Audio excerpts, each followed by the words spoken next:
If you keep disobeying me, I will divorce you. Divorce? Ever since my husband had the money, he changed. Money can truly be a terrifying creature. The more you have it, the happier you think you will be. To you out there, beware. Pitfalls are surprisingly close at hand. My name is Ada, a 45-year-old part-time housewife.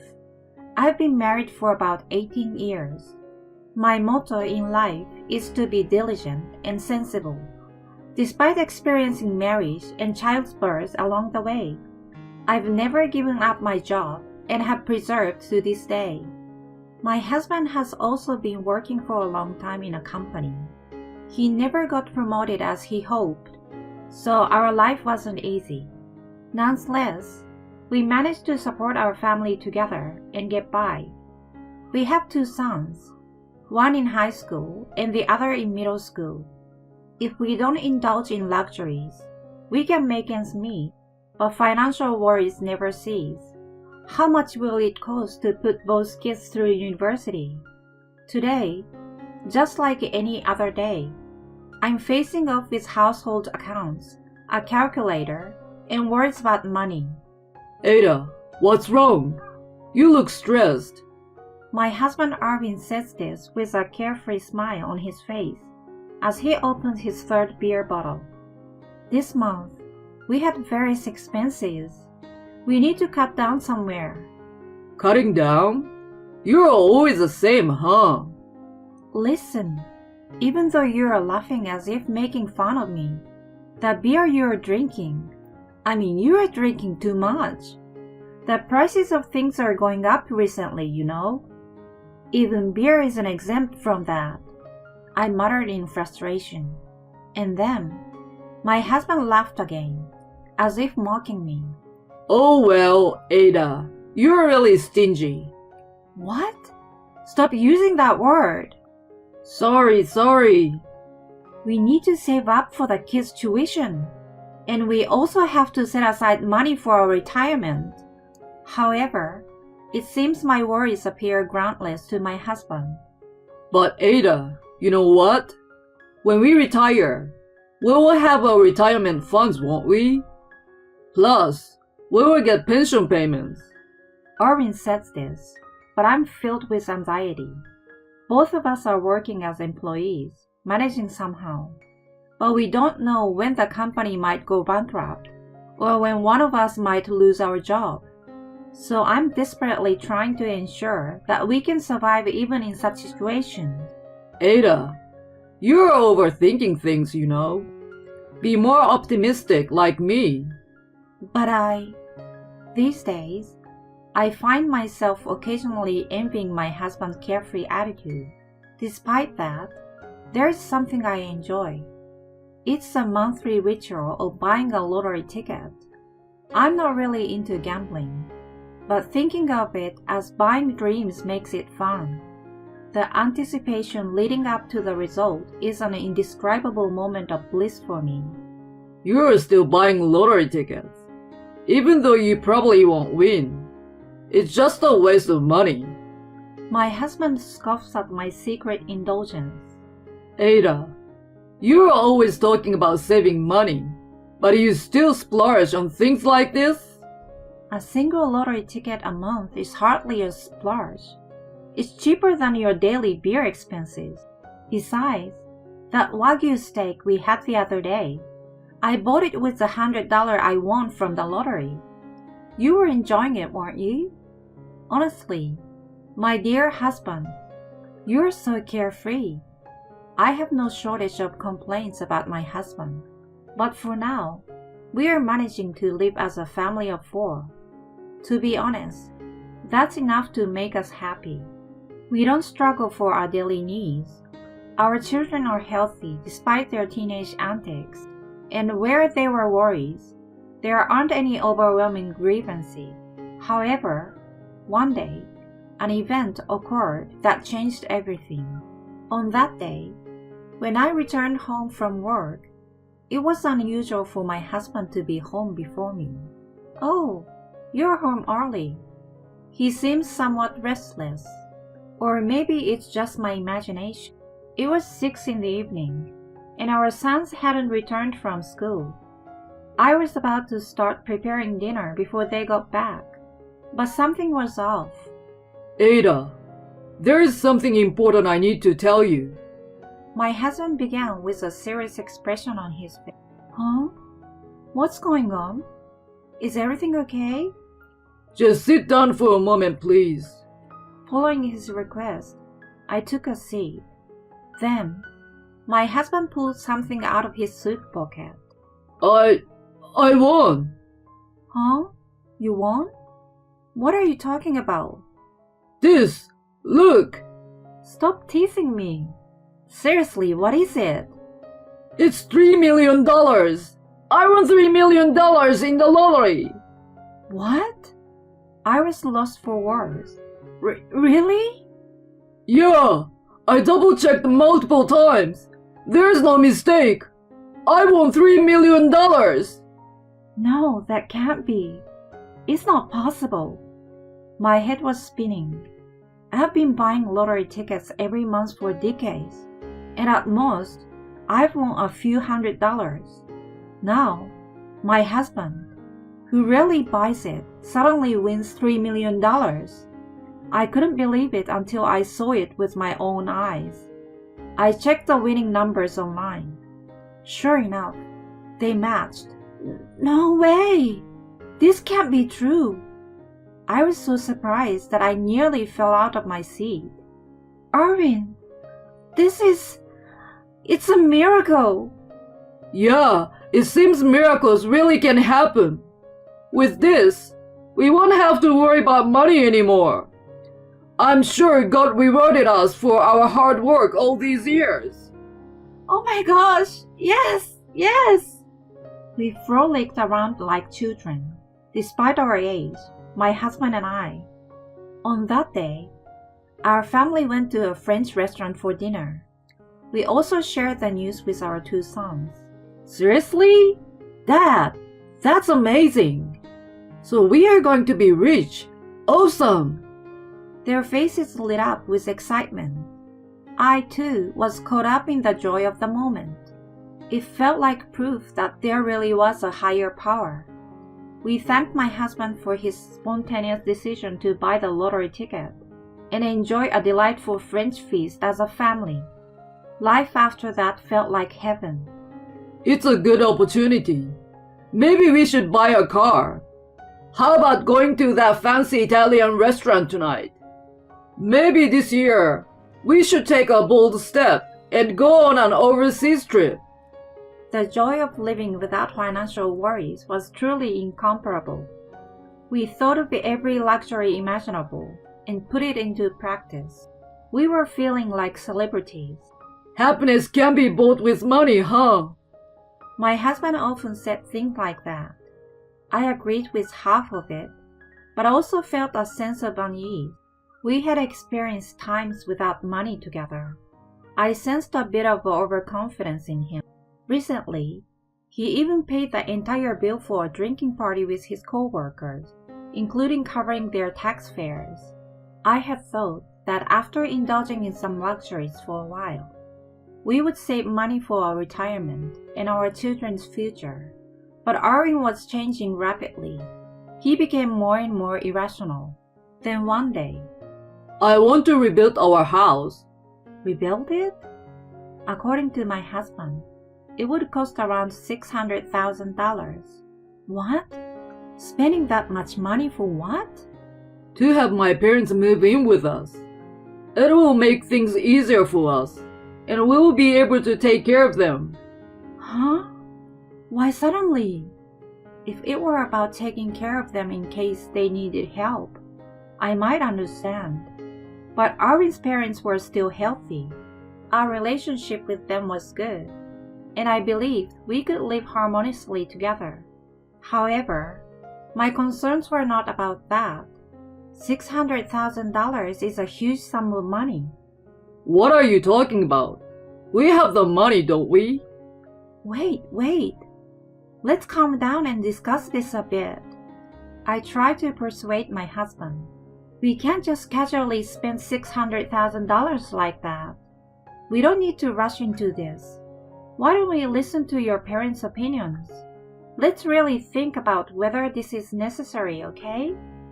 At that moment, my husband seemed to calm down temporarily. However, his behavior continued to worsen over time. Hey, hurry up with the food. He became visibly arrogant. I know you're planning to leech off my money, right? You're such a cunning woman. He started making condescending remarks. Are you still holding on to the issue about the house? Arvin, stop it, seriously. Why should I listen to you anyway? Why do I need your permission to take care of my parents? I believe I'm speaking quite reasonably. Even your parents had the same opinion. In fact, I suddenly brought up the topic of living together with my in-laws, and their response was, At this age, we don't want to leave our familiar surroundings. Plus, we don't want to be a burden to you. They said that. However, my husband wasn't convinced. After that, he continued to mutter complaints under his breath. Since then, our arguments only grew more frequent. Even over trivial matters, my husband would find fault and eventually say things like, You dislike everything about me, don't you? You're only after my money. And so, the situation worsened. The atmosphere within the household continued to deteriorate. One day, my husband came home unusually drunk. Apparently, he had been drinking with his boss. You've had quite a bit to drink. Here, have some water. However, when I offered him a glass, he swatted it away. Hey, what are you doing? You are enjoying a life of luxury with my lottery winnings. And yet, you oppose me building a house. You are such a wicked wife, Ada. Wicked wife? I'm worried, you know. You've been spending money extravagantly, and you've already used up a considerable amount. Do you realize that? On top of that, if we build such a lavish house, we will eventually run out of money. We need money for our son's future and our retirement preparations, and upon hearing this, my husband's expression grew even more sullen. That's enough. If you keep opposing me like this, let's get a divorce. A divorce! What is this? Are you threatening me? I tried to dismiss it, thinking he might be saying such nonsense under the influence of alcohol. But then he continued. You know what? I have money. You're not the only woman around here. There are plenty of women who'd come running if I threw some money their way. I never expected my husband to be so crude. That was when he revealed that he had been fooling around with young women. If you want me to stay, from now on, listen to what I say without complaining. We're going to build a new house and live with my folks. And I'm going to keep on cheating. At that moment, I felt my love for the man I'd been with for nearly 20 years fading away. Fine, let's get a divorce. I declared it right then and there to my husband. Huh? Are you serious? Yes, I am. You regret this. No, but you will. I stared at him with a cold gaze. I won't share any of the winnings with you. Is that okay? It's fine. Let's get a divorce. Don't regret this. Not long after, we got a divorce. Our two sons' custody was granted according to their wishes, and I received custody. My husband attempted to use money to sway our sons' decisions, but their determination remained strong. Nah, we enjoy luxury, but honestly, we prefer your cooking even more, Mom. It's quite unexpected for me. My sons would say something like that. We were getting fed up with Dad's attitude, to be honest. We'd rather have less than return to that house. I will work part-time to help us, you know. You guys, thank you. But you two don't need to worry about anything." Their words warmed my heart, and I couldn't help but shed a tear. And time continued to pass. It was around 2 years after the divorce. We had settled into our new home, and were getting used to living as a family of 3. It happened on a sunny afternoon during a holiday, when my phone suddenly rang loudly. "Ada, please help me." My ex-husband's desperate plea echoed through the phone. What could he possibly want? What's the matter? Why are you yelling all of a sudden? "Please, I need you to lend me some money." His unexpected request left me utterly surprised, almost causing me to drop my phone. What on earth is going on? Why does he need money? He explained that he needed a significant sum of money by the end of the month. Apparently, he had quit his job shortly after our divorce. He had been persuaded by a consulting company to become the owner of a cafe. It seemed he had a dream of being on an employer's side rather than being employed.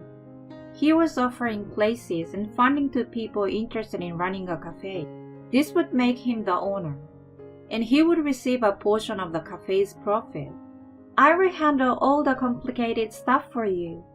We've been looking for someone like you. All you need to do is provide the initial investment. Your dreams can come true. This is your chance. Money needs to be utilized wisely, not just left to sleep." My ex-husband fell for those words and became obedient to the consultant. In the first few months, we were making profits, but gradually the sales started dropping. At this point, the consultant presented my ex-husband with another business opportunity. This time, it wasn't about a cafe. It was about becoming a real estate owner, buying apartments, repaying the loan with a rental income. Once the repayment is done, it becomes passive income. You've seen those ads, right? So I thought it was a safe bet. However, you see, we couldn't find any tenant at all, and the loan repayments turned out to be a struggle. I ended up using up the $3 million. What? Are you serious? All in just 2 years? That's unbelievable. Actually, I also built a house. After I divorced you, I ended up building a new house. She told me to do it. It turned out that after divorcing me, he had met a young woman in her 20s who was involved in the nightlife industry. He intended to use the cafe's earnings and the apartment rental income to cover the loans for the house and the vacation home. However, with no substantial income from the cafe or real estate, he ended up using up the $3 million for loan repayments. Still, that consultant seems to be quite competent. They found a perfect victim like you and managed to pull off their scheme. Well, can't you sell the vacation home or the house? That way, you could at least liquidate some assets, right? If I do that, she might leave me. Plus, even if I sell, the debt will still remain. Hey Ada, how much savings do you have? Can you contribute a little to repaying the loans? What? Why should I? Are you kidding me? You're a stranger to me. Don't be so cold. We were a couple once, weren't we? And you completely destroyed that, didn't you? Ada, please. I'm begging you. I was so disgusted by his pitiful state that I couldn't find the words. At the same time, I felt grateful for divorcing him back then. It was a relief not to be caught up in this mess. I had sensed his skewed sense of money even before, but I never imagined it would escalate to this extent. Anyway, you are just a stranger to me now. Well, I suppose I could consider waiving the child support. Child support? Yeah, that's right. Could you give back the child support I've paid so far? In return, I will take care of the kids. What an idiot. I was truly dumbfounded. I declined. It's none of my concern. so please don't contact me anymore. I hung up the phone forcefully. In the end, my ex-husband sold the house and vacation home. The loans remained, and he lost contact with both the woman and the consultant. Sometimes, I hear from my son that he still buys lottery tickets and has dreams of turning things around. Well, having dreams is a good thing. But it's not just me who feels conflicted every time I hear that. As for me, I've been balancing work and raising my children diligently. Thanks to the good performance this year, my summer bonus was twice as much as usual. I bought my sons what they wanted, and I finally treated myself to a laptop I'd been wanting for a while. Also, I've developed a habit of online shopping lately.